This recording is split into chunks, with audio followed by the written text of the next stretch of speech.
if there were no COVID-19, if we were down there right now on July 29th, what would we be watching and what do I miss most? What would I really be learning? Who would I want to see?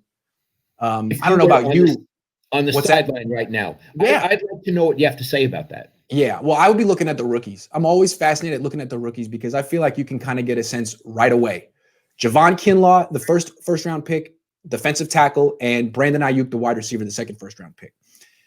They don't do real football in practice. There's no tackling and 11-on-11 full-speed stuff, so you don't really get to see, how a running back does or how a run defense performs, but they do these things called one-on-one drills, which are full contact. For the pass rushers, it's just a pass rusher against an offensive lineman, and they have a couple of seconds to get past him and tag a guy who's standing as a quarterback. Solomon Thomas could never win that drill, no matter who he was going against. And you would know before game started, he's not going to be a good pass rusher. Aldon Smith would win that drill. Nick Bosa would win that drill. Eric Armstead, DeForest Buckner, you could see it. It's like this moment of truth. Either you win or you don't, period. And you see it in August. And then with wide receivers, same thing, one-on-one drill. You're going against a cornerback who's guarding you man-to-man. Can you beat an NFL cornerback who's guarding you man-to-man? Deebo Samuel could. You saw it right away. AJ Jenkins couldn't, and you saw it right away. And Jim Harbaugh made a point to show it to everyone. Instead of leaking how he felt about AJ Jenkins, he just put the one-on-one drill right in front of the media daily. And we got the picture. So you learn these things so fast. And with Dante Pettis was interesting. He could win in the one-on-one drills, but then when you got him into the team setting with 7-on-7 or 11-on-11, he started shying away and doing the alligator arm thing. So you get these really truthful snapshots of players instantly, and I miss it.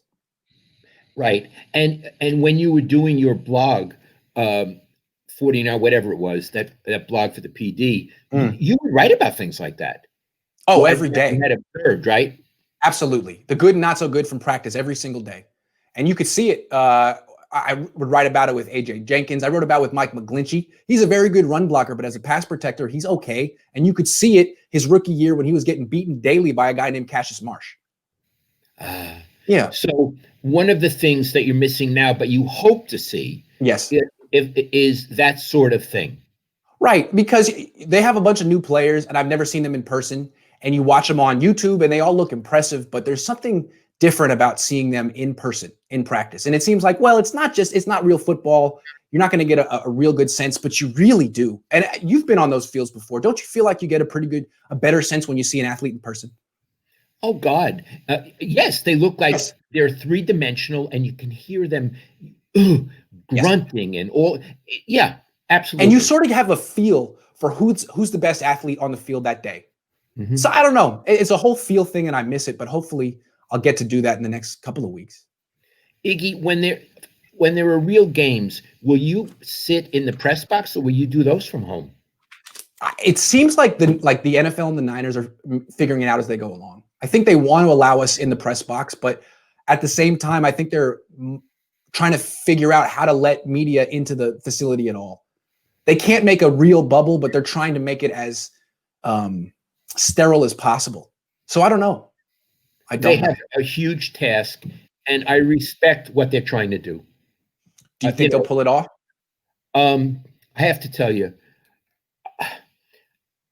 I'm not optimistic, Iggy. Yeah. Baseball is having trouble work, but the poor Marlins. And now what happens to the teams that were going to play the Marlins? And is that going to be the only team with a breakout? Football, they're knocking into each other. Yeah. They're breathing on each other. Baseball isn't like that. So if baseball's having trouble, I don't know what's going to happen with football. Hey, listen, I would love there to be a football season for a million reasons, okay? Yes. But I have to say I'm not optimistic. How about you? Yeah, I want to be optimistic because I cover the league for a living, and it really is in my interest for them to play. But if a non-contact sport like baseball is having problems, how's football going to do it? I mean, if there were tests that would give accurate results within an hour, that would save football. You could just give everyone the test before the game, and if they pass it, you can play. But I don't see tests like that in America anytime soon. It just seems like these outbreaks if they're happening in baseball, they're going to happen in NFL locker rooms eventually, probably. Right. And you could say, well, why don't they play in a bubble? You'd need a pretty big bubble. You'd need a bubble about as big as Alaska for 32 teams, right? That's true. In basketball, there's only 15 players per team. So in the NFL, there's 53. So now that bubble would be like 4 times the size. And basketball has already eliminated certain teams like the Warriors. Correct. It's not the full number of teams. Yeah, I mean, maybe if you could fly the entire NFL to the moon and play it over there, but then you'd have to adjust for the different gravity settings, and it'd be tough. Yeah, and they couldn't breathe. There'd be a lack of oxygen too. So maybe that's out. Anyway, I think Grant and I both agree. We would love that it be football. We are not as hopeful as we'd like. Yeah, but what's interesting is that the Niners and the NFL, they seem to be doing everything possible to get it right and not have to start and stop. Right. So we'll see. I mean, they're not rushing it. They're giving all the players and teams a few weeks to test and quarantine and lift and get healthy and before they start knocking into each other. So fingers crossed. They may not even have any contact drills at all. No, they're not going to do 11-on-11 scrimmages. They'll do – that's the thing. They may not even do one-on-one drills this year. There's too much contact. Who knows? So even – okay, well, let's linger on that for a minute. Let's linger, yeah. We got to linger because you're the guy you're our boots on the ground. So you're saying even if they have it, they may be a whole different protocol on the field. I mean, it seems like wide receivers and cornerbacks could go up against each other because that's about the same amount of contact as basketball. But pass rushers and offensive linemen, that's like fighting. That's like wrestling. If you're not allowed to do, if they're not going to do 11-on-11 team drills, which still isn't even full tackling, but there's a lot of contact, they're not going to do that. So if they're not going to do that, they might not do pass rushing either, which would be a shame because it's not just that I learned from it. The coaches learned from it because you think like the coaches are brilliant and they have this superior eye and they can see who's good in these practices. It's not real football. It's hard to see who's really good. That's why the preseason is important. They don't have preseason this year. Well, we ought to talk about that too. You're sliding in these topics. You're sliding them in. Yeah. What do you think about no preseason? It's not good for any team. Because like I said, these teams act like they can evaluate these players in practices, but you really can't.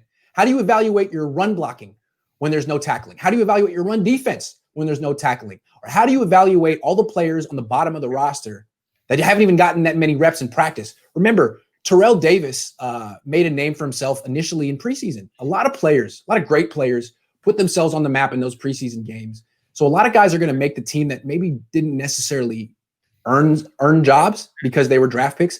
And a lot of good players who could have earned it will get cut because there's no preseason. It's going to be weird. May I be the devil's advocate for a moment? No. In college football, they don't have a preseason. It's true. That's true. Well, I agree with you. No, I just changed my entire perspective now. Actually, they do have a preseason. All the good schools play crummy schools. That's true. It's like Austin Peay, right? Yeah, it's true. That's true. So they have their own version. They have their own version of a preseason. They have their own version. Again, I want to make it clear what Grant and I are saying. We're saying there are benefits from the preseason, but we certainly understand why they're not going to have it because of COVID-19. Yes, absolutely. Yeah, and we feel that it's a wise decision. There are losses in terms of the sport, but there are gains in terms of life. So yes. we approve of that. Yes. And, if there is no football this year, people don't need to risk their lives to entertain us. We can read a book.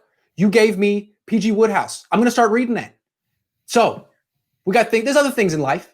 Novels are fun. Reading is good, children. You used to be a reader. I know, and now I have to put up 7 videos a day.